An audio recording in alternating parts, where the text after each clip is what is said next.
داشتیم. تو این جلسه، تو این فصل ما در رابطه با فرکانسی دومین انالیسیس آف فیدبک سیستم صحبت میکنیم. موضوعی که کمی جالب و عجیبه. اولا به اصطلاح فضامون رو بیاریم روی آنالیز سیستم های فیدبک دار که خب طبیعی هست، داریم از مرحله آنالیز گذر میکنیم به سمت طراحی کنترل کننده، بنابراین طبیعی هستش که ما آنالیز سیستم های فیدبک دار رو در نظر بگیریم. چیزی که عجیبه بحث فرکانسی دومین انالیسیس. از ابتدای درس غیر خطی صحبت کردیم که برای سیستم های غیر خطی ما تبدیل لاپلاس، تبدیل فوریه معنی پیدا نمیکنه و خیلی اینجا عجیبه که اگر لاپلاس و فوریه نداریم چگونه به اصطلاح بررسی های فرکانسی رو داریم. البته خیلی هم جالبه چون به هر حال روش های تحلیل فرکانسی به خصوص نایکویست تو سیستم های خطی بسیار جذابن و هر جایی که من بهشون میرسم لذت میبرم و اینجا در واقع در اتفاق میفته. حالا چگونه این دلما حل میشه؟ اگر اجازه بدید توضیح میدم در خصوص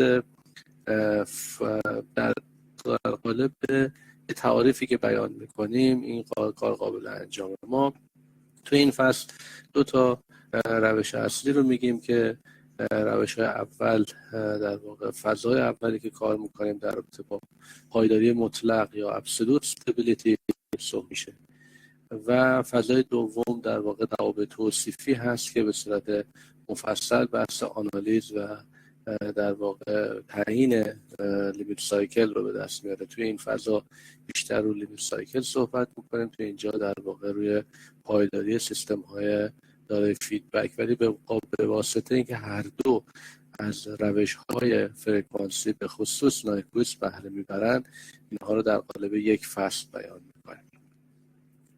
خب اگر به اصطلاح آغاز کنیم بحث absolute stability رو، اگه اجازه بدید ما با یه همچین سیستمی خودمون رو محدود میکنیم و اینجا معنی دیلمای فرکانسی رسپانس به دست میاد که چرا ما به این ترتیب هست. یه سیستمی رو در نظر بگیرید که دارای فیدبک هست و سیستم اصلیمون خطی هست. خب براش پاسخ فرکانسی هم معنی پیدا میکنه. میتونه پایدار بشه، میتونه ناپایدار باشه. اما سیستم اصلیمون در واقع خطی هست ولی یک ترم یا یک عضو غیر خطی داره که این عضو غیر خطی هم مموریلس اینجا در واقع رو تعریف میکنیم. یعنی معادل دیفرانسیل غیر خطی نیست، تابع غیر خطیه. این تابع غیر خطی مثل اشباع، مثل ددزون، مثل هیسترزیس، چیزایی که تو فصل اول بیان کردیم، یه المان غیر خطی توی سیستم وجود داره و ما در واقع میخوایم اینو به این شکل با نگاه پاسخ فرکانسی تحلیل بکنیم و پایداریشو به دست بیاریم. حالا یکی دو تا جمله عرض میکنم و بعد در واقع در قالب مثالهای متعددی که در ادامه میبینیم این رو بیشتر صحبت میکنیم. اینی که این به این شکل هست، این معناش این نیست که حتما اجزای سیستم قسمت‌های خطی و غیر خطی داره. دو جور میتونه باشه. مثلا فرمش اینه که واقعا یه سیستم خطی داریم، یه مدار داریم، یه موتور داریم، یه سیستم در واقع داریم که با معادلات خطی قابل توصیفن، اما مثلا یه اکچویتوری داره، یه المانی داره، یه سنسوری داره، یه چیزی داره، یک قسمتی از اون سیستم که توی این فیدبک قرار گرفته دارای به اصطلاح رفتار غیر خطی هست. این رفتار غیر خطی رو ما با یه تابع سای اینجا داریم مشخص میکنیم. این میتونه هر تابع غیر خطی باشه، تابع ساده سچوریشن در نظر بگیرید تا توابع خیلی پیچیده اکسپوننشال ها و توان ها و در واقع کسری بودن ها و چیزهای دیگه ای که میتونه توی این داستان قرار بگیره. تا باز محدودیت های دیگه روش میذاریم توی اسلاید بعدی در نظر میگیریم. گاهی اوقات اینجور نیست. این نیستش که این یه المان غیر خطی. سیستم واقعا یه معادل دیفرانسیل غیر خطی داره، اما میتونیم ترمای غیر خطی و خطیشو از هم جدا کنیم. اگر ترمای خطی و غیر خطی رو بتونیم جدا کنیم، اینو بتونیم به شکل یه فیدبک بنویسیم، باز توی فضای فرکانسی دومین مورد توجه قرار میگیره که توی بخش توابع توصیفی بیشتر این رو مورد استفاده قرار میدیم. در هر صورت اگر تونستیم یه سیستم غیر خطی رو به این فرم بنویسیم و قسمت خطیش رو استخراج کنیم، خیلی طبیعیه که از ابزارهای خیلی قوی و مهمی که توی تئوری خطی ازشون استفاده کردیم بتونیم بهره بگیریم. خیلی هم ساده تر خواهد بود، برخلاف به اصطلاح اثبات‌های یویوبی و ISS و چیزهای دیگه که صحبت کردیم که با توابع لیاپونوف و غیره و ذالک صحبت میشد. همه چی در واقع شرایطمون معمولاً فقط سافیشنت تئورم و اینها بود. اینجا در واقع با روش‌های خطی خیلی راحت‌تر میتونیم به اصطلاح کار بکنیم. این دقیقاً معنی آیه شریفه ان مع العسر یسرا هست که خلاصه از اون سختی اگر عبور کنید به این راحتی میرسید و در واقع امیدوارم که بله سیستم به این فرم فیدبک بوده. فرض کنید رفرنسمون صفره، یعنی ما ردیابی رو نمیخوایم در نظر بگیریم بلکه در واقع استابیلیزیشن یا پایداری رو در نظر بگیریم، فقط به اصطلاح مسئله‌مون رو تو حوزه تعقیب یا ردیابی نگاه نکنید، توی به اصطلاح فاز ورودی صفر در نظر بگیرید. و بعد میخوام عرض میکنم کنترل از نظریه کنترل خطی به خصوص با روش نایکویست رو تعمیم بدیم برای این فضا، برای حالتهای خاصی. چرا اسمش رو میذاریم absolute stability، پایداری مطلق عنوان این بخش هست. تعریف پایداری مطلق رو انجام بدیم برای اگه همچین سیستمی باشه. مسلما در واقع چون سیستم خطی نقطه تعادل مبدأ نقطه تعادلش خواهد بود و کاری که میخوایم بکنیم اینه که نشون بدیم این نقطه تعادل مبدأ globally uniformly asymptotically stable. دیگه از این بالاتر البته اکسپوننشیال هم هست ولی دیگه این خیلی خیلی تو نظریه غیر خطی برامون کاملی پایداری خیلی کامل و جامعی رو داره، هم فراگیره، هم یک نواخته، هم مجانبه هست و مبدأ ما در واقع دیگه مولا درزش نمیره و ما پایداری داریم. چیزی که تو سیستم‌های خطی هم معمولا داشتیم، نمیگفتیم مبدأ خطی، میگفتیم سیستم، نمیگفتیم مبدأ پایداره، میگفتیم سیستم پایداره. اینجا هم در واقع تو فضای غیر خطی موقعی به یه سیستم میگیم پایدار مطلق که مبدأش در واقع این ویژگی رو داشته باشه و دو تا کرایتریا اینجا بیان میکنیم. کرایتریا در واقع معیار دایره و معیار پاپاف که در واقع در این جلسه انشالله میتونیم مطالب رو به شکل خوبی دنبال بکنیم. خب با این مقدمه اگر آغاز کنیم اجازه بدید یه مقداری در رابطه با خود سیستم صحبت بکنیم. بنابراین خواهش میکنم این تصویر تو ذهنتون باشه. حالا ما یه کمی جلوتر این رو دقیق‌تر بیان میکنیم. اولین نکته که بیان میکنیم خود سیستم خطیه. بنابراین فرض میکنیم که سیستممون اینترکانکشن یک کلوز لوپ یه سیستم نان اتونوموس هست که این دوتا بخش رو داره، یعنی قسمت خطیش با یک معادله حالت یا با یک تابع تبدیلی بیان میشه. در هر صورت اگر به فرم فرض حالت بنویسیمش طبیعیه که سیستم باید کنترلبل و ابزروبل باشه برای اینکه بتونیم این کار رو انجام بدیم. برای مینیمالیزیشن یا در واقع کاهش ناپذیر رو برای سیستم در نظر میگیریم. خب این آشنا هست.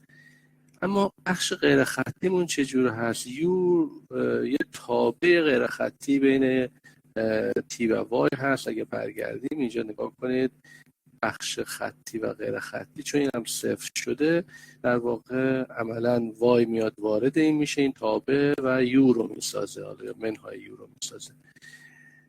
این وای که مصاحب با منهای سایه تی و وای هست کاملا شکل فیدبک رو داره نشون میده. یو که مصاحب با منهای سایه تی و وای هست، این سایه میتونه تابعی از ورودی و تابعی از زمان باشه در حالت کلی، ولی مموری لسه، یعنی مشتق وای توش وارد نمیشه، کاملا استاتیکیه.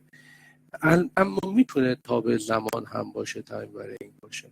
اگر در حالت کلی بخوایم فرض دیگه ای رو براش داشته باشیم، پیس واز کانتینیوس باشه، یعنی بتونیم ازش مشتق بگیریم به یه نوعی به صورت تکه این تی ان لوکال لیپشیتسین وای و اصطلاح پرش ها و توابع هارد نان لینیریتی هم اینجا در نظر نمیگیریم. با این فرض اگر در نظر بگیریم میتونیم بیایم سیستم رو بریم جلو. یه فرض دیگه هم رو این میذاریم توی اسلاید بعدی انجام میدیم. سیستم خطیمون رو میتونیم به فرم اصطلاح ترانسفر ماتریکس بنویسیم. میتونه سیستم مالتی وریبل هم باشه. بیشتر البته ما رو سیستم های سینگل وریبل تمرین میکنیم، ولی میتونه مالتی وریبل هم باشه.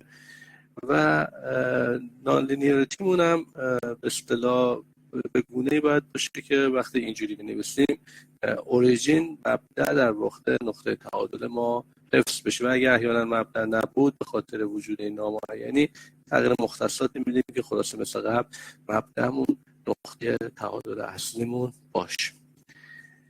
حالا توی این دسته از توابع غیر خطی میایم یه بخششون رو در نظر میگیریم برای اینکه بیایم اکستنشن نایکوست رو داشته باشیم. برای اینکه من یه بار برگردم اسلاید، اگر این تابع کا بود، یعنی یه بهره واحد بود، حالا اینو معمولا اینجا میدیدید، اگه یه بهره واحد بود تا معیار نایکوست رو میکشیدید و میتونستید اثبات بکنید، یعنی میمدید پاسخ فرکانسی رو میکشیدید و بعد میدیدید آیا منهای کامو دور میزنه یا نمیزنه و این حرفا که معیار نایکوست آشنا هستید و حالا جلوتر باز ما ریویو میکنیم به صورت کامل، ولی بلد هستید با معیار نایکوست. حالا اینجا این کا نیست، یه تابع سای هست.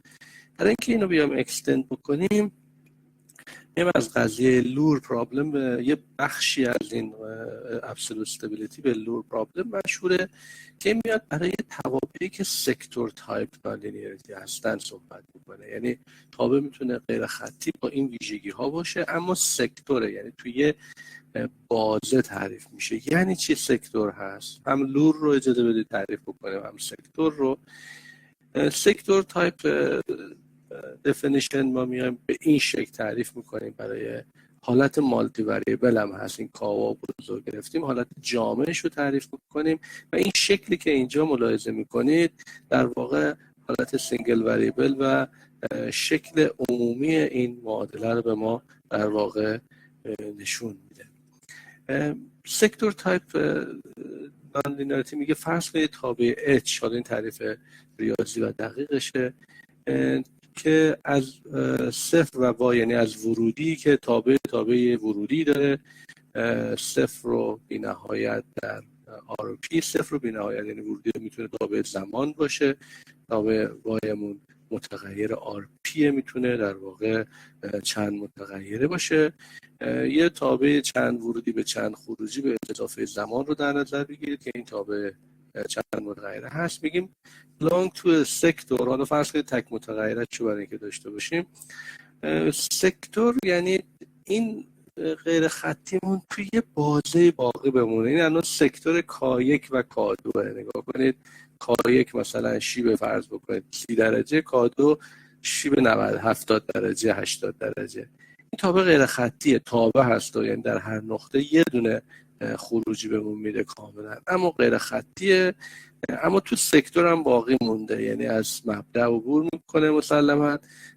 تابع فردی هست تو اینجا ملاحظه میکنید و در واقع بین دو تا شیب باقی مونده. اگر کا بود یعنی یه دونه شیب بود میشد خطی، اما این شیبش یکی نیست، اما بین دو تا شیبی که ما اینجا ملاحظه میکنیم تعریف میکنیم باقی مونده. حالا این شیب ها رو حالتهای مختلف اینجا بیان شده.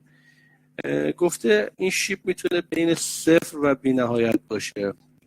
شیب صفر یعنی بیایم تو اینجا، و شیب بی نهایت یعنی بیایم اینجا. درسته؟ حالا تک متغیرش رو داریم میبینیم. مالتی وریبلش هم به این فرم به صورت برداری نوشته میشه.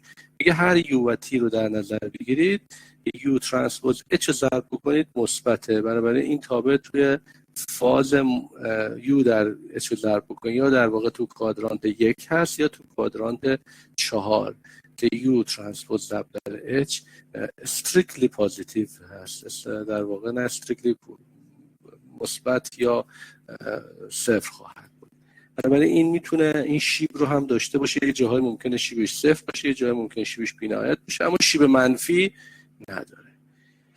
ممکنه بگیم که کایک و بی‌نهایت، یعنی شیبش صفر نیست، از یک کایکی شروع شده و رفته تا بی‌نهایت تا 90 درجه. این شرط رو باید ارضا بکنه. باز معنی و تعبیر گرافیکیش اینه که در واقع توی بازه بین کایک و 90 درجه که در واقع شیب بی‌نهایت رو به ما میده قرار بگیره. ممکنه صفر تا کادو باشه، باز با تعبیر خیلی ساده با همین تغییر متغیری که میدیم میگه شیب از اینجا در نظر بگیرید تا یک شیب دیگه که حالا این اسمش داشتیم کادو، که این میتونه به اصطلاح به این فرم باشه و میتونه بین کایک و کادو باشه. کایک و کادو در واقع این به اصطلاح تصویری هست که اینجا نمایش داده، یعنی بین شیب کایک و کادو در نظر بگیرید. هیچ جا البته ما فرض نمی کنیم که توی این موارد کایک یا کادو در واقع حتما مثبته. بنابراین مثلا اگر کایک منفی باشه، مثلا یه شیبی رو اینجا در نظر بگیرید به بالا، میتونه کایک مثبت یا منفی هم باشه. کایک و کادو مثلا ممکنه کایکش مثبت باشه، کادوش منفی باشه، یعنی یه بازه بیش از 90 درجه رو هم در واقع در نظر بگیرید. به این ترتیب اگر بخوایم کلا اینها رو صحبت بکنیم، البته کایک و کادو رو معمولا کادو منهای کایک مساوی با کادو ترانسپوز بزرگتر از صفر در نظر میگیرن. معمولا کادو عدد بزرگتر هست و کایک عدد کوچکتر هست. اگر منفی و مثبت داشته باشیم، منفی رو به عنوان کایک در نظر میگیریم. و یه نمایش دیگه هم که نشون میدن، اولا اگر این کاه چند متغیره نباشه، این تابع آر پی نباشه، تابع اسکالر باشه، به جای که از ماتریس با حروف بزرگ استفاده کنیم، از حروف کوچیک استفاده میکنیم، مثل آلفا، بتا، حالا کای کوچیک، کای کادوی کوچیک مثلا استفاده میکنیم. اگر به جای اینکه از در واقع برکت استفاده کنیم، از در واقع پرانتز استفاده کنیم، این معنیش اینه که strictly positive، یعنی بزرگتر یا مساوی صفر رو بکنید فقط بزرگتر از صفر. خود این خطها رو شامل نمیشه، یعنی بزرگتر یا مساوی با صفر، این کار میتونه دقیقاً روی این شیب هم بیفته. ولی اگه خود اینا نیفته و به این شکل در نظر بگیریم، مثل مجموعه باز که در واقع کامپکت ست بازی که تعریف کردیم، با این فرم نمایش میدیم. بنابراین تو این اسلاید هم من تعریف جامع و کلی برای یه حالت مموری لیست چند متغیره رو بیان میکنم، اما نمایشی که دادیم برای تک متغیره و برای یه حالت خاص رو اینجا نمایش دادیم. حالتهای مختلف رو میتونیم ببینیم. روشنه، فکر میکنم خیلی مشکلی باشه. اگه سوالی هست اینجا میتونید من متوقف بکنید، من جلو نرم، و اگر سوالی هم نیست که من جلو برم. خب این بخش سکتورش، بنابراین تو دو فاز اومدیم اون ترم غیر خطی رو محدود کردیم. حالا البته برای ابسولوت استابیلیتی این کارو میکنیم، جلوتر برای نواب توصیفی هم باز همین کارو فضای خودش انجام میدیم. یه بار اومدیم گفتیم که تابع مموری لیست باشه و در واقع میتونه متغیر زمان باشه، و فاز دوم گفتیم توی یه سکتور قرار بگیره. ابسولوت استابیلیتی رو هم تعریف بکنیم که بعد بتونیم کار رو دنبال بکنیم. و توجه بکنید که علیرغم اینکه ما همه چیمون رو داریم خطی در نظر میگیریم و ابزار خطی استفاده میکنیم، اما واقعا چون سیستم غیر خطی هست، اثبات هایی که لازم انجام بدیم باز میره تو فضای لیاپانوف و ما چاره ای نداریم جز این که به شکل خیلی خوبی فضای لیاپانوف رو در واقع استخراج بکنیم. خب حالا کاندیشن در واقع تعریف میشه، سیستم رو بهش میگیم دارای پایداری مطلقه اگر مبدأ اون is globally uniformly asymptotically stable، فراگیر هست به خاطر اینکه ذات سیستم خطیه. یونیفرم رو برای چی به کار میبریم؟ چون سای میتونه تابعی از زمان باشه و ما میخوایم اثبات بکنیم که این پایداری ربطی به اصطلاح شرط اولیه‌مون نداره. و اسیمپتوتیکلی استیبل هم که خب طبیعی هست، بهترین نوع پایداری هستش که ما مورد توجهمون هست و مد نظرمون هست که انجام بدیم. For any nonlinearity in the given sector. این چی میگه؟ میگه اگر سکتور دادیم، نه فقط اون تابع شما که تو این سکتور بوده، بلکه هر تابع غیر خطی که تو این سکتور قرار بگیره، ما میخوایم این رو به یه نوعی پایداری رو در بیاریم. پس به جای اینکه ما مثلا اگه کا بود یه شیب بود حالا شد کا1 و کا2، هر تابعی که بین این دوتا قرار بگیره، بین این دوتا شیب قرار بگیره هم پایداره. And it is absolutely stable with a finite domain if the origin is uniformly asymptotically stable. میگه دومینتون هم میتونه گلوبال نباشه، حالا حالت گلوبال نباشه. اگه مثلا این سایه توی یه بازه‌ای تعریف شده باشه یا به اصطلاح تابع غیر خطی، فرضیاتی که میکنه در کل فضا قابل استفاده نباشه بلکه توی یه بخشی از فضا قبول باشه، این اسمش رو میذارن لوکال، میگن این فاینایت دومین. حالا به خاطر اینکه اون این در واقع دومینه رو حالا یه جوری دقیقاً معین میکنیم که حالا اینم باز بیشتر صحبت میکنیم. یادمون باشه، دوباره عرض میکنم، ما اگه بخوایم اینو حل بکنیم معمولاً باید از تعابیر لیاپانوف استفاده بکنیم. اثبات قضایی که اینجا من بیان میکنم، متاسفانه اثباتش رو بیان نمیکنم، به شما میسپارم که از کتاب خلیل تحقیق بکنید. اثبات ها تو فضای لیاپانوف خواهد بود، یا لیاپانوف خیلی ساده اکس ترانسپوز پی که قبلا بهش آشنا بودیم و برای کلکلی سیستم خطی قابل استفاده هست. برای قضیه پاپاف و قضیه سیرکل از لیاپانوف لورد تایپ استفاده میشه که این علاوه بر اینکه اکس ترانسپوز پی ایکس رو داره، در واقع اون تابع پتانسیل رو هم به شکل انتگرال سای ترانسپوز کی زیگما در واقع مورد توجه قرار میده و یه اتا و پی مثبت یاد تابعی رو در نظر میگیره که هم متغیر حالت رو در نظر میگیره و هم اون انرژی پتانسیلی که در این ترم غیر خطی در واقع برقرار میشه این فرم میاد استفاده میکنه. به هر حال اینو اگر گفتن لور تایپ پرابلم، معنیش این هستش که توجه بکنید که از این تعابیر لیاپانوف در میاد. و بس دیگه مقدمه، بریم سراغ اصل مطلب. اگر یه سیستم خطی داشته باشیم، یه دونه به اصطلاح ترم غیر خطی سکتور داشته باشه، پایداریش رو به این شکل میتونیم در بیاریم.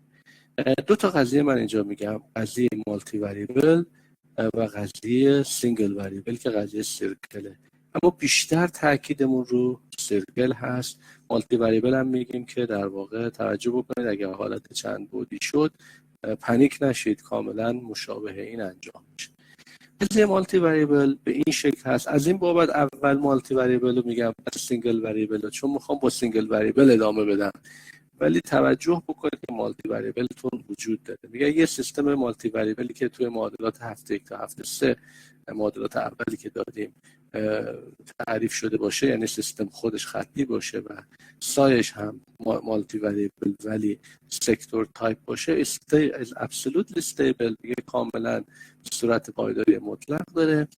اگر سایمون توجه کنید برای سایه‌ای که بین کا1 و بی‌نهایت باشه، یعنی در واقع شیب دوممون حتما بی‌نهایت باشه. حالا این اول میتونه منفی باشه، میتونه صفر باشه، میتونه مثبت باشه، ولی به این شکل میگه اگر اینو انجام دادید شما بیایید اینو بذارید بی‌نهایت، به ازای کا1 سیستم حلقه بسته رو تابع تبدیلش رو به دست بیارید که حالا این تابع تبدیل همون جی تقسیم بر 1 به اضافه کا جی میشد. حالا اینجا در واقع به صورت مالتی وریبل نوشته شده. میگه این تابع، این ماتریس تبدیل، یعنی در واقع تابع ماتریسی تبدیلی که اینجا به دست میاد strictly positive real باشه. یه پوزیتیو ریل بودن رو هم اگه دقیق بخوایم تعریف بکنیم، حالا معنی چیزش رو بخوایم بگیم یعنی باشه حالا پایدار بودن. یه خصوصیات دیگه هم داره که من خواهش میکنم مراجعه کنید تو کتاب خلیل، ویژگی هاش خیلی راحت معلوم شده که به چه ترتیبی هست. میگه اگر این سایتون بین کا1 و کا2 باشه، یعنی حالا این کا1 و کا2 صفر تا بی‌نهایت نباشه، این ترم رو بعد پوزیتیو ریل رو داره 1 به اضافه کا2 یا آی به اضافه کا2 جی تقسیم بر آی به اضافه کا1 جی که حالا تقسیم رو هم به صورت مالتی وریبل به این فرم نمایش داده شده. اگر اینها پوزیتیو ریل باشن سیستم به صورت ابسولوتلی استیبل هست و برای اینکه اینا رو بتونیم پوزیتیو ریل بکنیم خیلی ساده است، چون کا1 و کا2 شرط بالا و پایین رو داره، فرض بالا و پایین داره. اینو با روش‌های مختلف مالتی وریبل میشه پایداریشون رو بررسی کرد و در واقع به این فرم کارو پیش برد. اما اگر سیستم سینگل وریبل باشه و خواهش میکنم تمرکز بیشتری بکنید، خیلی خیلی جذاب داره. البته اینم خیلی جذابه ولی یک کمی به اصطلاح انتزاعی تره. سیستم اگر سینگل وریبل باشه خیلی خیلی جالب اکستنشن نایکویست رو به شما خواهد داد. به این ترتیب که ملاحظه میکنید میگه که فرض بکنید یه اسکالر سیستم داریم. حالا اینجا دیگه کاملا سیستممون اسکالر سیستم، ABCD مون مینیمالیزیشن همون تعریفی که داشتیم، سایمون هم متعلق به یه بازه آلفا و بتا هست. کوچیک نوشتیم، این چیز رو هم بستیم، در واقع کاملا کوچیکتری و مساوی با آلفا و بتا هست. و بعد میگه که سیستممون، نمیگه نقطه تعادل مبدأ چون واقعا تنها نقطه تعادل مبدأ هست، is absolutable if one of the following condition is satisfied as appropriate. خب اجازه بدید من یک به یک اینا رو توضیح میدم. حالتهای مختلفی ممکنه وجود داشته باشه. ما یه سیستم خطی داریم، یه سکتوری داریم. اگر این سکتور آلفا و بتاش بزرگتر از صفر باشن، یعنی K1 و K2 یا آلفا و بتا هر دو بزرگتر از صفر باشن، مثلا 20 درجه و 60 درجه، 20 درجه و غیره، 90 درجه، هر چی میتونه باشه اینجا، کمتر از 90 درجه، بی نهایت نیست، آلفا و بتا یا چیز مثبتی در واقع باشه. اینجا در واقع دقیقاً کاملا نایکویست رو میگه نایکویست پلاتمون does not enter the disk آلفا و بتا. این اجازه بدید من اینو بکشم ببینیم این دیسک چیه. میگه که اگه یه آلفا و بتا اینجا داشتید، یه دیسکی تعریف میکنیم، دیسک آلفا و بتا. اگر نایکویست داشتیم، یه کا داشتیم، منهای کامو میکشیدیم دیگه، یادتون هست بچه‌ها، و فرض میکردیم این نایکویست و منهای کامو نباید قطع بکنه و نباید دورش بزنه و اینها. اینجا هم در واقع منهای کامو در واقع داریم اکستندش میکنیم، میگیم یه سرکلی میکشیم که از منهای یک آلفا اوم و منهای یک بتا اوم. چرا صفر گذاشتم اینجا؟ چون این واقع اصطلاح شکلمون تو فضای مختلف داره کشیده میشه. یه دایره‌ای که از منهای یک آلفا اوم و منهای یک بتا اوم در نظر بگیریم و چون آلفا و بتا هر دو مثبت بودن، این دایره توی به اصطلاح نیم صفحه سمت چپ قرار گرفته. میگه که به جای اینکه یه نقطه داشته باشید منهای یک کام، این نقطه رو بادش کنیم، اینجوری بادش کنیم، باز به نظر میاد که قطع شدیم. این دو تا کار داریم، آلفا و بتا اسمش رو گذاشتیم. دیگه به جای که منهای یک کامو بکش، یه دایره‌ای بکش که این از منهای یک آلفا و منهای یک بتا در واقع تشکیل شده. این اسمش رو میذاریم دیسک آلفا و بتا. و من دیسک آلفا و بتا از مقدار منهای یک آلفا و منهای یک بتا در واقع عبور میکنه. حالا اگر این در نظر بگیرید، میگه که the Nyquist plot of GJ does not enter the disk. نیاد، قبلا نباید میومد از منهای یک کام رد شه. میگه نیاد برخورد با به اصطلاح این دایره انجام نده. نایکویست ما کاملا نایکویست پلات جی رو جی و جی اومگا رو بکش، این دیسک رو باش برخورد نکنه، داخل نشه. و بعد حالا اگر این تابمون اگه یادتون هست باز تو نایکویست، اگه تابه خودش پایدار بود اصلا نباید دورم میزد نقطه منهای یک کامو، ولی اگه ناپایدار بود بعد میومد مثلا اگه دو تا قطب ناپایدار داشت بعد دو بار دور میزد. این هم دقیقاً همونه. یعنی اگه نایکویست رو بلدید که من مطمئنم یادتون رفته، ولی مطمئنم که با اصراری که من میکنم به خوبی اینو یاد میگیرید و تو این فصل مبنامون یه کاری باهاتون انجام میدیم که اینا شما تو شب تو خوابم بیدارتون کنن بتونید تابع نایکویست رو خیلی خوب بکشید.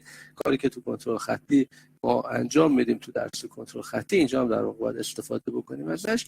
میگه نایکویستی که میکشی اگر احیانا این ناپایدار بود جی اومگا و ام تا قطب ناپایدار داشت، خلاصه m is the number of poles that GS with positive real part. میگه اگر m تا قطب ناپایدار داشت اینو برخورد نکنه، ولی m بار اینو چکار کنه؟ به صورت کانتر کلاکوایز دور بزنه، به صورت خلاف عقربه‌های ساعت اینو دور بزنه. و این تیکه جامع کاملا شبیه حالتیه که ما سیستم خطی رو داشته باشیم و یک نقطه و یک کا داشته باشیم. فقط اینجا کا به جای یک کا به خاطر سکتور بودنش تبدیل شده به 2 تا کا که باز دوباره توی این شکل ملاحظه می‌کنید. خلاصش اینه که میگه که اگر آلفا و بتا مثبت بود یا سیرکلی رو بکش، دیسکی رو بکش، حالا اسمش رو بزنیم سیرکل بهتره، به خاطر همین هم اسمش رو بزنیم سیرکل کرایتریا. میگه اینو رسم بکن، علاوه بر اون تابع در واقع نایکوست هم به ازای همه اومگاهای مثبت و منفی رسم بکن. حالا مثلا یه همچین چیزایی مثلا داشتیم اگه یادتون باشه، همچین فرمایی داشتیم. این تابعتون به هیچ وجه اینو برخورد نکنه بهش. اگه پایدار این سیستم دورش نزنه، ولی اگه پایدار نیست یه قطب ناپایدار داره یه بار دورش بزنه. چجوری دور بزنه؟ به صورت کلاکوایز؟ نه، حتما به صورت کانتر کلاکوایز دور بزنه. اگه 2 تا قطب ناپایدار داره 2 بار اینو قطب دور بزنه. اگر این اتفاق افتاد سیستم absolutely stable، یعنی نقطه تعادلش globally asymptotically stable خواهد بود، به این شکل قرار خواهد گرفت. این قضیه رو اصلا لازم نیست حفظ بکنید، شرط اینکه قضیه نایکوست رو بلد باشید کاملا تو ذهنتون اگه باشه. تنها چیزی که وجود داره اکستنشن داریم، منهای یک کام و این نقطه منهای یک کام رو باد کردیم، تبدیلش کردیم به یه دیسکی که از منهای یک آلفا و یک منهای یک بتا تشکیل میشه. حالا یه استپ بریم جلو. حالا اگر کامون در واقع برگردیم اینجا، حالت دوم رو ببینیم. اگه آلفا صفر شد چی میشه؟ اینجا آلفا صفر نبود، آلفا بتا هر دو مثبت بود. آلفا صفر باشه، بتامون مثبت باشه، چی میشه بچه ها؟ شما میتونید به من بگید اگه آلفا صفر بشه چه خواهد شد؟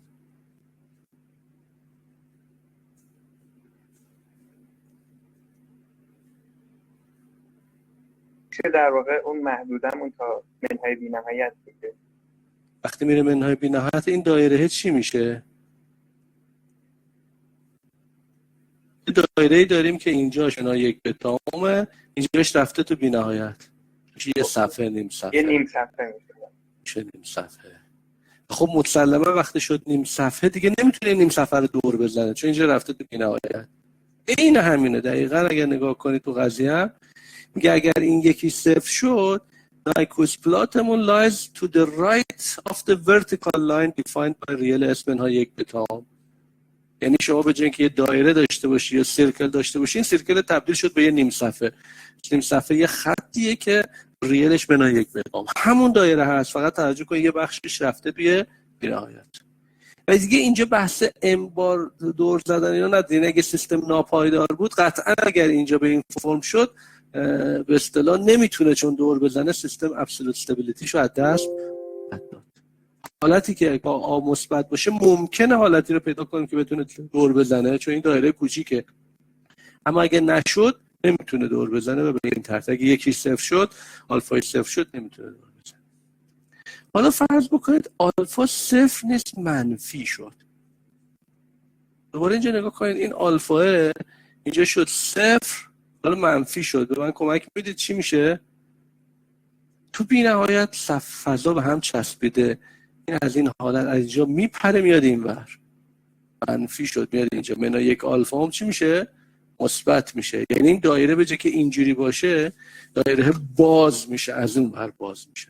یاد کجا؟ یه دایره اینجا. خب حالا باید چی بشه؟ چه اتفاقی بیفته؟ برای اینکه پایدار باشیم تو حالت قبل نباید اینو برخورد میکرد، نمیتونم اینو دور بزنه چون داخل شده. تو اینجا میگه چی بشه؟ داخل این محاط بشه، بمونه داخل این. اثبات کدوم دایره؟ دایره که از منهای یک آلفا و بتا تشکیل میشه. اینجا نگاه کنید اگه آلفا و بتا باشه جی اس هورویتز دیگه اگر پایدار نبود باز نمیتونه اینو دور بزنه چون داخل اینه، به هیچ وجه نمیتونه دورش بزنه. Nyquist plot of G lies in the interior of the disk alpha beta. تو داخل این بمونه، با این برخورد نکنه. همینجوری که اینجا گفتیم برخورد نکنه، گفتیم does not enter، اینجا باید بگیم does not exit چون این به بزرگ شده اومده در واقع محاط شده به سیستم، محیط شده به سیستم و این در واقع سیستم باید داخل این محیط بمونه. روشنه؟ لازمه حفظ بکنیم اینو؟ نه. نایکویست رو بلدین؟ همون نایکویست رو در نظر بگید. حالا اگه اینجا نگاه کنید من دیگه نوشتم extension of Nyquist criteria or replacement of MenAI-COM to the diskette alpha. خیلی خیلی ساده و عالی این رو میتونیم تعقیب بکنیم. روشن بچه ها؟ بنابراین من اگه اجازه بدید رو سیرکل کرایتریا یه چند تا تمرین بکنم، حالت مالتی وریبلش هم در نظر داشته باشه. اگر در عمل اتفاق افتاد اون پوزیتیو ریلنس رو میتونیم در نظر بگیریم. اگه سوالی هست من اینجا یه کمی توقف کنم. ببخشید استاد، اگه بیشتر از یه سکتور داشته باشیم هم از این روش میتونیم استفاده کنیم؟ مثلا اگه کتاب غیر خطی زوج داشته باشیم. خودت نظرت چیه؟ نمیدونم. یکم فکر کن. فکر میکنم باید بشه قاعدتا. یکم بیشتر فکر کن. چشم استاد. جواب گرفتی نه؟ یا نه؟ بله. جواب گرفتی ولی خودت فکر کن به دستش بیاری. در واقع چیزی که اینجا وجود داره خلاصه اگر اینجا برگردیم این تابع باید یه جورای فرد باشه. یعنی ممکنه اینجوری باشه ها، فرد نه به این معنا که در واقع این چون تعریفی که تو سکتور میکنیم یو ترانسپوز اچه این اینجوری نمیتونه باشه. خلاصه اینجوری بود از این قضیه نمیتونه استفاده کنه. نمیگم دنیا تموم میشه، اونجا یه راههای دیگه ای داره ولی در واقع یه کمی کانسرواتیو نسبت بالاتر و روش‌های دیگه ای داره. خب اجازه بدید تمرین کنیم بچه‌ها. سخت ترین قسمت این کار رسم نایکویسته.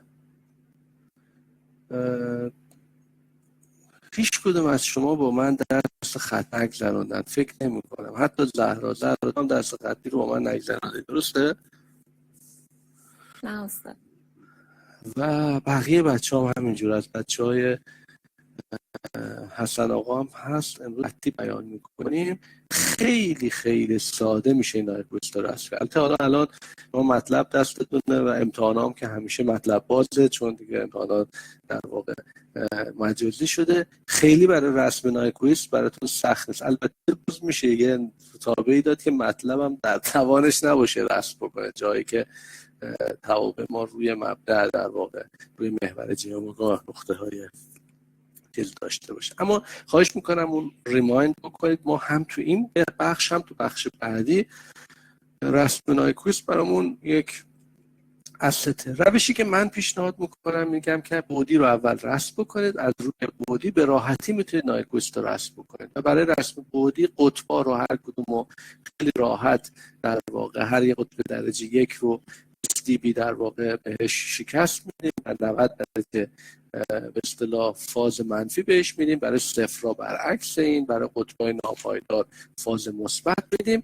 به هر حال با کشیدن اجزای سیستم، بودی های اجزا، بودی کلی سیستم رو میشه کشید خیلی سریع. یعنی در 3 دقیقه 4 دقیقه اگه تمرین کرده باشید وقتی که بودی رو کشیدید به راحتی میتونید نایکویست رو بکشید. اینو تمرین بکنید. خواهش میکنم اگر دوستان آشنا نیستن به من بگن، من حالا مطالبی رو بذارم روی سایت که این رو ببینید بتونید اضافه کنید. نظرم این بود که بخش کشیدن نایکویست رو یه دونه پادکست 10 دقیقه‌ای مثلا درست بکنم. این حالا اگر فرصت بشه با محمد جواد هم هست اینجا، اگه فرصت بشه شاید این اولین کاری باشه که میتونیم انجام بدیم، روی یوتیوب بذاریم که بچه‌ها بتونن به صورت حرفه‌ای خلاصه نایکویست رو بکشن.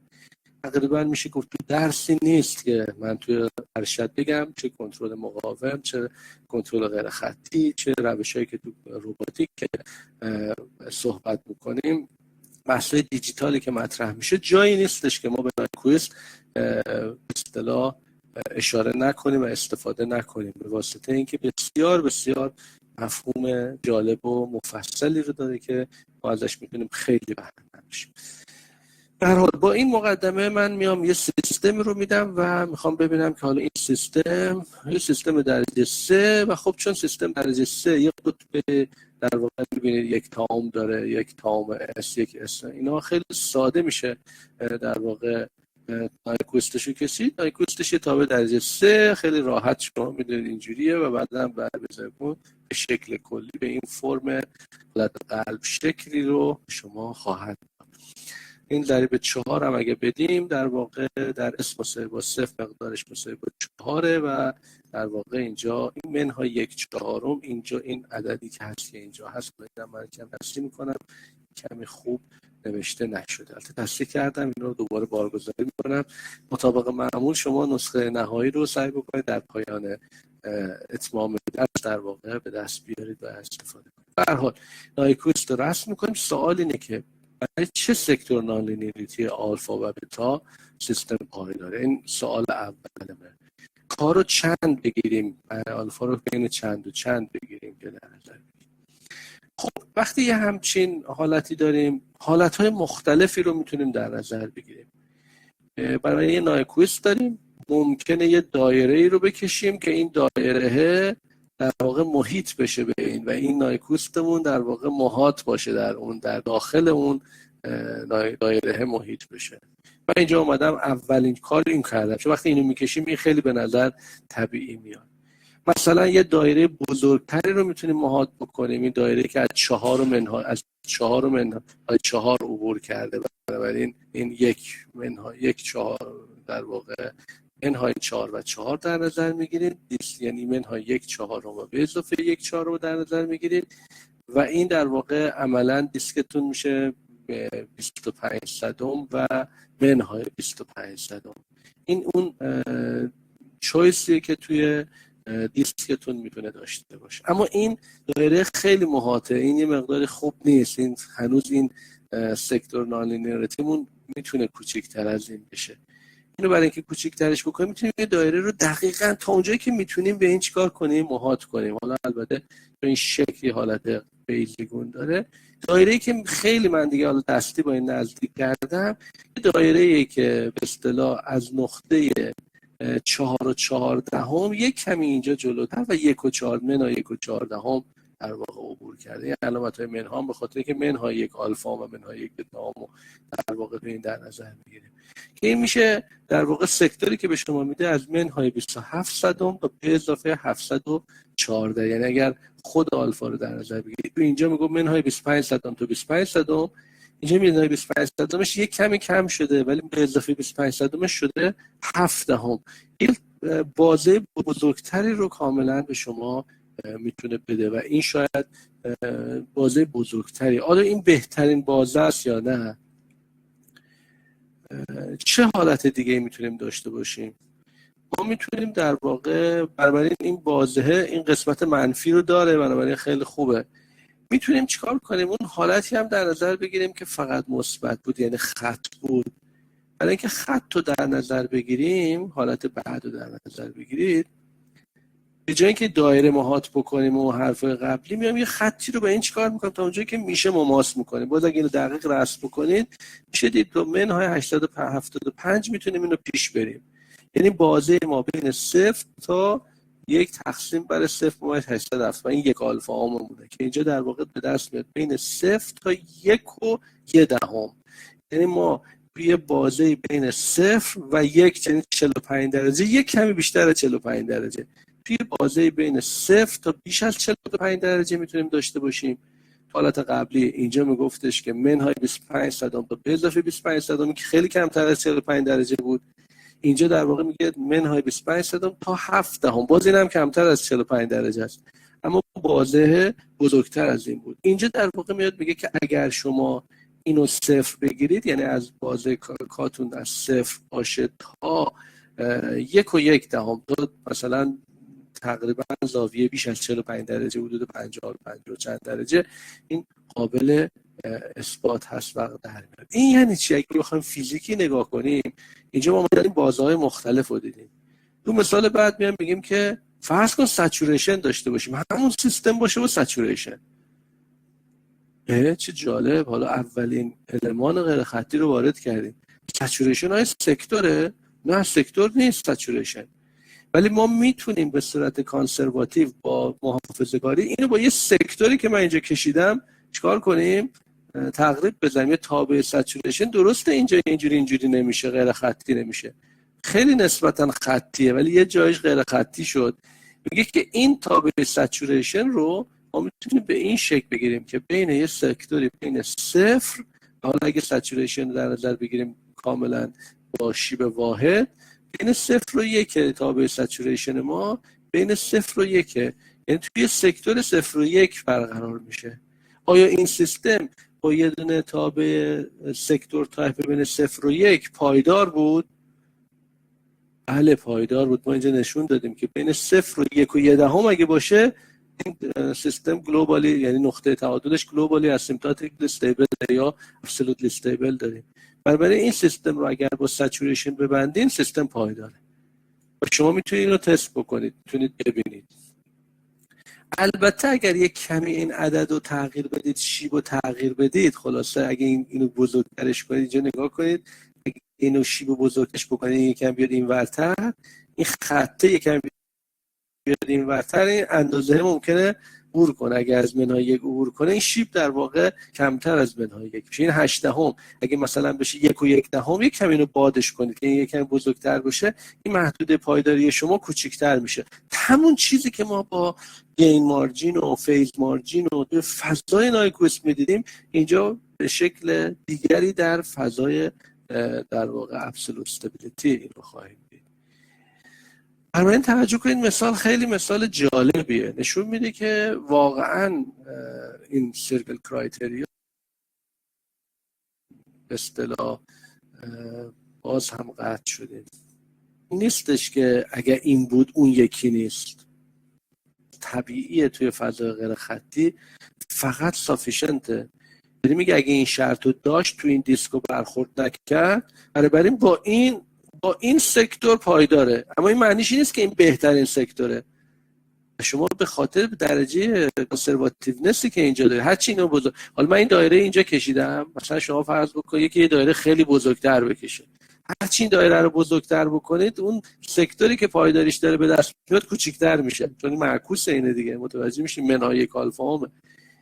این در واقع داره نشون میده که تا اونجایی که میشه اگه بتونیم محاط بکنیم، اگه به جای دایره اگه میشد یه شکل بیزیگونی رو اینجا خلاصه فیت کرد که این محاط این کوچیک‌ترین چیز رو میداد. البته سیرکل کرایتریا با سیرکل داره صحبت میکنه و به خاطر شاید همین هم هست که پوپوف هم اومده. پوپوف خیلی سخت‌تر از سیرکله ولی یه مقداری دقیق‌تر میتونه این ابعاد پایداری رو به شما نشون بده و بیان بکنه. این اونجایی که میتونیم در بیاریم. اگر نامعینی داده شده باشه به شما، یعنی این غیر خطی، این تابع غیر خطی به شما داده باشه، یه تابع سکتوری توش فیت می‌کنید و این تابع سکتور رو میتونید اینجا آنالیز بکنید. خب یه مثال دیگه بزنیم، فکر میکنم این مثال دیگه هم داریم. این مثال از اون مثال قشنگه، یعنی این رسم این نایکویست قشنگه. میبینید یه چیز شبیه اینفینیتی داریم با حالتهای مختلف.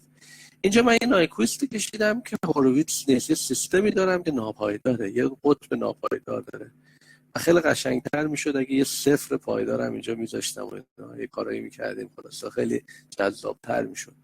حالا اینجا هم باز خیلی ساده است، سیستم دارای 3 تا قطبه ولی دیگه اینجوری نیستش که از اینجا شروع بشه، از 0 شروع میشه میاد پایین، در واقع 0 رو میاد رو منهای 4، حالا این به خاطر این میاد رو منهای 4.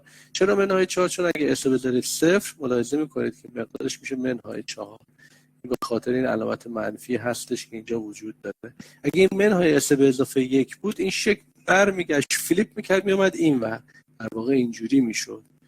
اون در واقع یه محدوده پایداری دیگه ای به ما میده. برای خیلی مهمه که نایکویست رو درست بکشید. البته این از اون نایکویستایی که راحتی براتون میکشه، یعنی این شکل رو خیلی تمیز مطلب میتونه براتون در بیاره با دقت خیلی مناسب. اما اگه دستی بخواید این کار بکنید که حالا عرض میکنم توی فضای مجازی دیگه خیلی دستی به دست آوردن هنر زیادی نیست و میشه شما این کار رو به این شکل انجام بدید. به هر حال این اگه رسم بکنیم میبینیم که سیستم یه همچین فرمی داره. چون سیستم هوروویتز نیست، ما از سیرکل کرایتریا بند 2 و 3 نمیتونیم استفاده کنیم. یه قطب ناپایدار داره، بایستی که نایکویست پلات ما دیسک ما رو دور بزنه، یک بار به صورت چی؟ کانتر کلاک وایز باید دور بزنه. درست میگم؟ قضیه سیرکل یادتون هست؟ دور بزنه به اندازه m بار کانتر کلاک وایز. یعنی دایره فقط باید داخل این قرار بگیره. میبینی اینجا کانتر کلاک وایز داره دور میزنه یه دور، اینجا داره چی؟ کلاک وایز دور میزنه. دایره اینجا نمیتونه قرار بگیره، دایره باید اینجا قرار بگیره. دایره خیلی خیلی کوچیکیه. این دایره خیلی کوچیک یعنی فضایی که به شما میده، میبینید سکتوری که به شما میده بسیار بسیار کوچیک. حالا من اومدم عددی فیت کردم، مرکز دادم، شعاع دادم، این دایره رو اینجوری خلاصه با به صورت گرافیکی تو این سعی کردم فیت بکنم. بعد که فیت کردم شده منهای 3 و 36 تا منهای 3 از منهای 33 و 36 تا 3. استیبل سکتورمون آلفا و بتامون میشه منهای 29 دهم تا 33 صدم، یعنی یه بسیار بسیار کوچیک هلوش 3 دهم.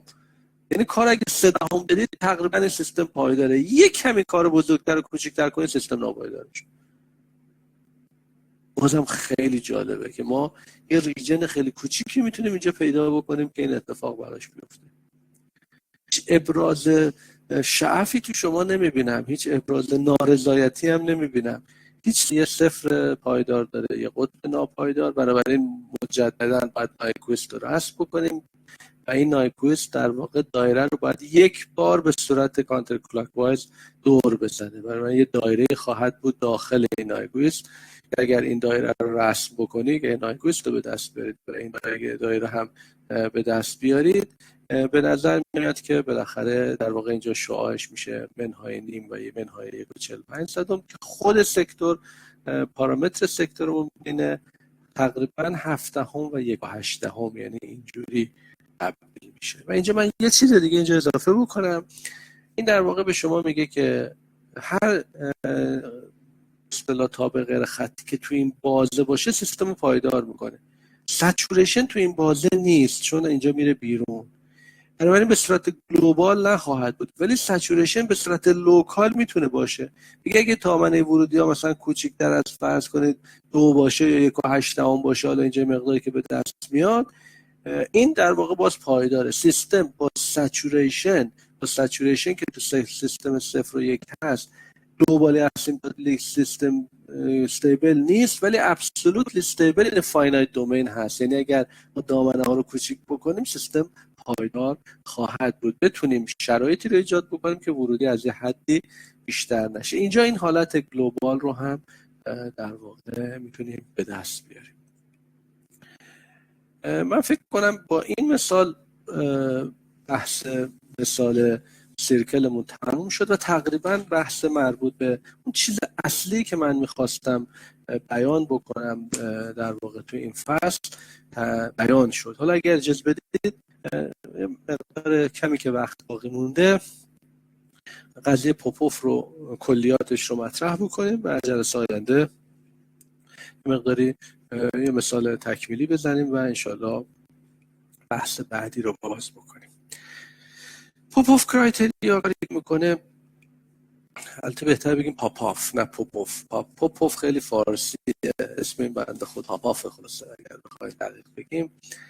این کرایتریا پاپاف در واقع همون سیستم خطی رو در نظر میگیره. البته فرض میکنه دی وجود نداره، حالت رو برای هم حالت مالتی وریبل میتونیم داشته باشیم، هم به حالت سینگل وریبل داشته باشیم. اگر به این فرم داشته باشیم یو آی رو هم با منهای سای آی در نظر میگیره که حالا این در واقع به جایی که بگه چند این تابع کامون باشه، این یومون از اصطلاح المان‌های تک تک غیر خطی تشکیل میشه. با یو آی با تجزیه میکنه به یو آی. یک کمی شرایطش سختگیرانه تر از سیرکل راحت تر میتونه کار انجام بده، ولی باندی که به دست میاره محافظه کارانه تره.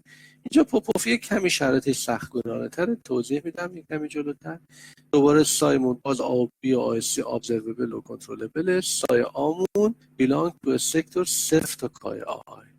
یعنی حالت منفی، مثبت، غیره رو در نظر نمیگیره. فرض میکنیم سکتورامون بین 0 و پایان، حالا این 0 تا 1، 0 تا 2، 0 تا بی نهایت، این در واقع این رو مد نظر قرار میگیره. اگر توی این فضا بخواین کار بکنید، میایم تابع به اصطلاح تبدیل سیستم رو میکشیم، باز از قضیه لور تایپ لیاپونوف بیس استفاده میکنیم. اثبات ها کاملا لیاپونوف بیس هست. دو تا قضیه باز اینجا وجود داره. یه قضیه مالتی وریبل هست که اصطلاح چون من نمیخوام رو مالتی وریبل خیلی مانور بدم، خلاصش اینه که M به اضافه I به اضافه S گاما GS باید پایدار باشه، strictly positive real باشه، و GS هم باید حتما هورویتس باشه تا این قضیه برقرار باشه. مثل قبل اگر در واقع شما توی سیرکل هم داشتید 0 تا KI باید حتما هورویتس بود، اینجا هم در واقع سیستم GS مون باید پایدار باشه تا برقرار باشه. خلاصش اینه که این تابع رو معرفی میکنه که در واقع باید پوزیتیو ریل باشه. اما حالت سینگل وریبلش که مورد موضوع بحث ما هست، تو این قضیه نمایش داده میشه. یک کمی محاسبهش سخت‌تره ولی دقیق تر خواهد. میگه که consider scalar nonlinearity phi and the feedback system 51، همون چیزی که در ابتدای داستان گفتیم. فرض بکنید سیستم هورویتس، آمون هورویتس، سیستم جی اس مون پایداره و آبی کنترلبل. خلاصه اون بخش اصلی خطی سیستم هم پایداره هم کنترلبل، مینیمالیزیشنه. و فرض کنید که نانلینیریتیتون توی سکتور صفر و کا هست. اینجا دیگه یه دونه نانلینیریتی داریم و این هم در واقع توی این فضا چیده شده. شرطی که میذاره میگه که there exists a positive number gamma such that، میگه یه گامایی رو بتونیم پیدا کنیم که این معادله 719 رو برقرار کنه. یک کمی روی این صحبت کنم. میگه که یک کام به اضافه ریل جی اومگا منهای گاما، این کا بنابراین این سکتورمونه، یک کام به اضافه ریل جی اومگا به اضافه اومگا ایمجینری جی اومگا. اینو سخت میکنه.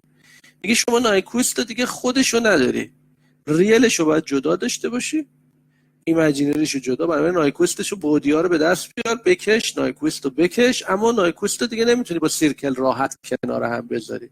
خیلی سخت‌تره یعنی به لحاظ محاسبات. البته مطلب خیلی راحته، اینو راحتی میدید براتون رسم میکنه. اما توجه کنید که میگه که اومگا ایمجینری اومگا یک کام به اضافه ریل جی اومگا منهای اومگا منهای گاما اومگا ایمجینری جی اومگا بزرگتر از صفر باشه به ازای تمام اومگاهای مثبت و منفی. توجه کنید که این فقط برای سیستم سایسو هست، sufficient condition و گرافیکال ریپرزنتیشنش چیه؟ این گرافیکال ریپرزنتیشن خیلی مهمه. یعنی این معادله رو یا باید صورت جبری حل کنید یا میاد میگه که به جای اینکه جی اومگا بکشین ریل رو بکشید، ایمجینری رو درش یه اومگا ضرب بکنید. تابع کوستتون یه کمی کشیده میشه. خیلی سخت نیست تو مطلب تونید این رو رسم بکنید. ریل رو جدا در بیارید، ایمجینری رو جدا در بیارید، ایمجینری رو ضرب در اومگا بکنید و بکشید. اگه اینو بکشید تابع اینجوری میشه، مثلا همون تابع درجه 3 که قبلا داشتیم خیلی قشنگ اینجوری بود. اینجا اومگا ها که بزرگتر میشه، این ایمجینریش بزرگتر میشه، مقداری اکستند میشه. اینو ترسیم میکنیم. بعد میگه که این منهای یک کام، این کایی که اینجا وجود داره، منهای یک کام رو به دست بیار. هر خطی با یه شیب گاما، این گامایی که اینجا اتفاق بیفته، میگه اگر بتونی یه خط، نه یه خط عمودی، میگه اینو کشیدی لازم نیست این حتما سمت به اصطلاح راست این خط عمودی باشه. این خط میتونه شیب هم داشته باشه، هر چقدر دوست داشتی شیب بهش بده، مهم هم نیست گاما چی هست، مهم نیست یک گامای مثبتی وجود داشته باشه که این تابعی که رسم می‌کنی خلاصه منهای کامو قطع نکن، این شیبه رو قطع نکنه. ممکنه اینجاش اومده باشه بیرون، مثل می‌بینید ممکنه اینجاها از منهای کام رد شده باشه، اب نداره، منهای کامو اینجوری بکشید به شرط که این ورش رفته باشه داخل. یه خطی با شیب یک کام بکشید که این در واقع سمت راست این خط قرار بگیره. و این خطر رو خیلی دقیق تر میشه در آورد. بنابراین به مراتب سخت‌تر از کشیدن نایکویست و سیرکله، ولی نتیجه‌ای که به دست میاره و به ما میده در واقع به یه نوعی بهتر و تمیزتر هست. این رو هم در قالب این مثال من اینجا مطرح کردم. اینو اجازه بدید بیان بکنم و بحثم رو جمع بکنم. سیستمی که به شما داده شده یه سیستم خیلی ساده x داد x2 x داد منهای x2 منهای hy هست که این hy رو فرض کرده که یه سیستم غیر خطی هستش که در واقع توی بازه بین آلفا و بتا قرار داده. این اچ ما بین آلفا و بتا قرار داده که این آلفا رو هم مثبت فرض کرد. اگر اینجوری در نظر بگیرید این سیستمی که ما میایم رسم میکنیم اینه، آ و بی و سی به دست میاد، میایم با استفاده از اینو به فرم جی اس می نویسیم یا پاسخ فرکانسیش رو دست میاریم.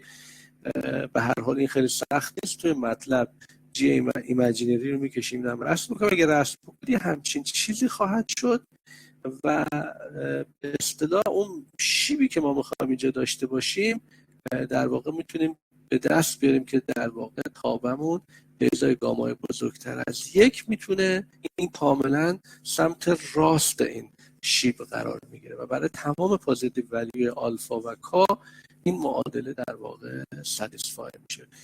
یک کمی به اصطلاح نتیجه که اینجا به دست میاریم از چیزی که از به اصطلاح سیرکل کرایتریا دست میاریم دقیق تر خواهد بود. اگه چیز بدید من این مثال رو جلسه آینده یک بار دیگه برای شما طرح میکنم، یک کمی دقیق تر که بتونید این رو بیشتر تعقیب بکنید. خواهش من اینه که مطالعه بکنید این بخش رو و در واقع این مثال پوپوف رو هم مطالعه بکنید که روش تعیینش به دست بیاد که ما بتونیم وارد انشالله فاز بعدی مطالبمون بشیم. جمع‌بندی این فصل اینه که خلاصش اینه، اون چیزی که من به اصطلاح بحث پاپاف ولی چیزی رو باز یه معادله جدیدی رو ببینید، ولی بحث سیرکل اصلا چیز جدیدی نیست. میگه نایکویست رو رفت کن، همون کاری که با منهای یک کام میکردی این دفعه با یه دیسک منهای یک آلفا و منهای یک بتا بکن و فرض بکن به این شکل این کار به شکل مناسبی به دست خواهد اومد. اگر سوالی باشه من داخل هستم.